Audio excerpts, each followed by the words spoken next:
Hello and welcome to Thermaprint Online. I'm Mel Mibers, and in this video I will create a template in Corel for player names and numbers.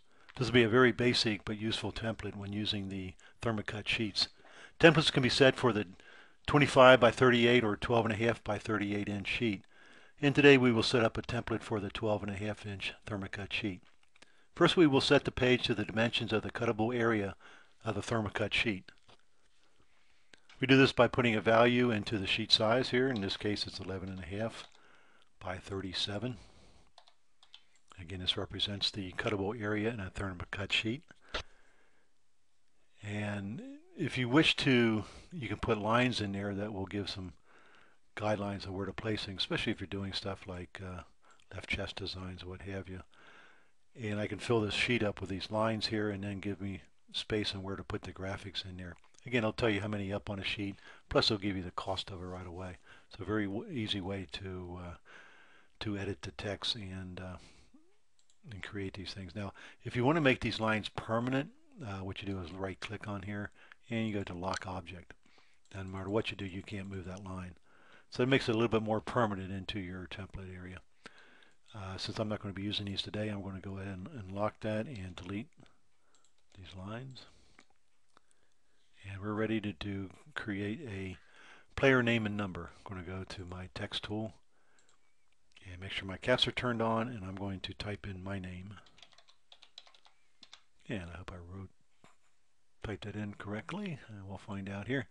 But first thing I want to do is change it to an athletic font. I'm also going to change the size here. Now typically your player name and number, a good size is around 11 inch, could be 10.5 up to 11.5, but traditionally it's around 11 by 2 inches, maybe different in your area. I am just going to move it over here. I'm not worried about centering it at this time. And now we're going to create the number. Go back to my text tool, and I'm going to, how about 88? Put 88 in there. Again, to go back to the, choose the athletic on that, and I'm going to have to change the size. Now this time, I'm going to lock this non-proportional scaling tool here. So I'm going to lock that. That way, when I give it dimension in one direction, it'll go proportionally in the other direction. And I'm going to make this an 8-inch number.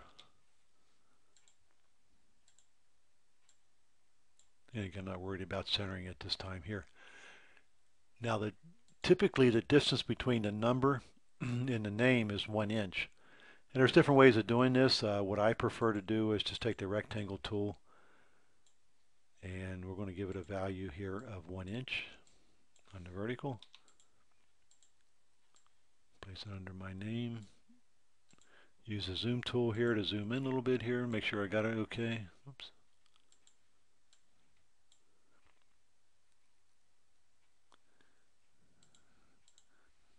Okay, I'm going to select the rectangle tool here and just move it down to just touching my name. Now we're going to go to the 88 and move that up towards touching the line. Good. Select my rectangle tool and delete it. Now I know that I have an inch between the name and the number.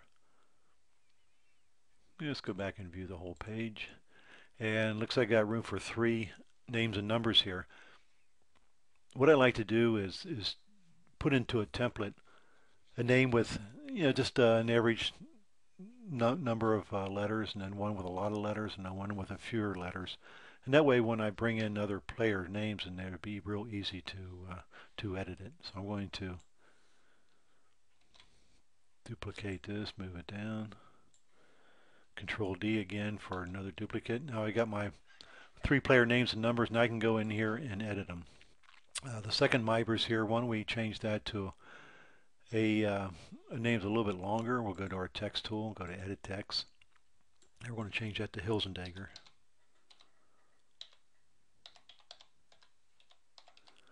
A nice big long name.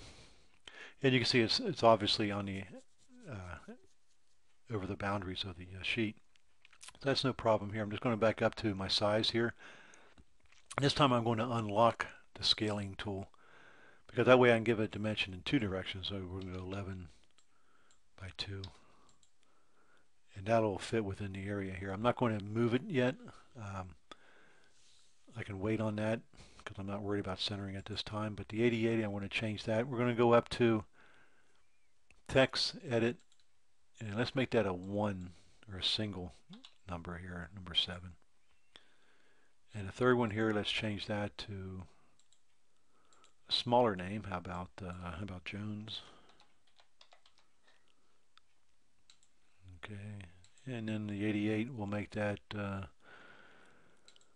oh, let's see, how about number 12? Okay, now the Jones looks a little squished together because it is not that many letters. One way to change that is called kerning, but I can move those letters, space them out a little bit. And I want to do it evenly, so an easy way of doing that is go up to your shape tool. And you notice these arrows here. These are manual kerning arrows here. So I can do that manually here. Yeah, it looks pretty good. But I can change the distance between the letters real easy that way. Now I've got my names and numbers all laid out the way I want to. I go back up. Now there's hotkeys that you can do this with. I prefer to go to Arrange, Align, and Distribute, and select the center on page horizontally, and everything lines up properly. And we're ready to go to cutting. Now you can, in this, do it in a mirror image, which you have to if you're going to do the cutting on the sheets because the adhesive side is up. Or I can leave it in positive and change it in the cutting software, which is what I prefer. Now that we created all this here, we're going to save it. We're going to go up to Save as Template.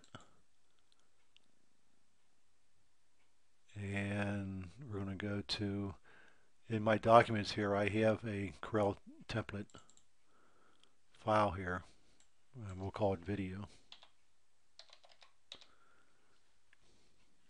And hit save.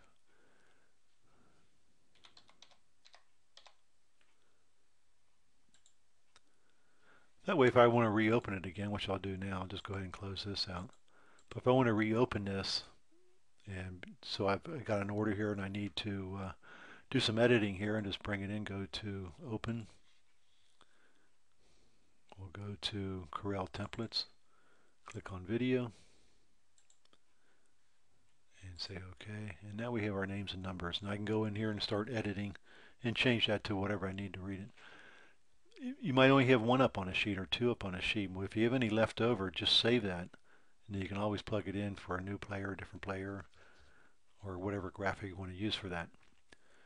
So now we have our name and numbers and we're ready to go to cutting. I just want to show you real quickly here that if you wanted to go to color, it's very easy to do. Just go to your contour. Now what I would do is save, here we go, save it as a different template for a 2-color template. But the other second color is going to be red. It's going to be 0.25 and we'll go to the outside. And the only thing I have to do here, if you look real close, is that the 88's kind of together again. So in order to do it, I have to go back to my kerning tool, or my shape tool here, and I give you my kerning arrows. I'm going to move it manually here. Go back to Arrange, Align and Distribute, center the page horizontally. And I can do that with the names and the numbers. Real easy to do 2-color job. The only thing I want to tell you that if you're going to edit a 2-color job, just click on the foreground. Don't select the whole number, just the foreground. And then when you go up to edit, I'll change that to 12. You can see it changes the outline too. If you do the whole number, it won't let you edit it. But easy way to do it. We're going to get back to our single color and we are ready to go to cutting. So let's go on over and do some cuts.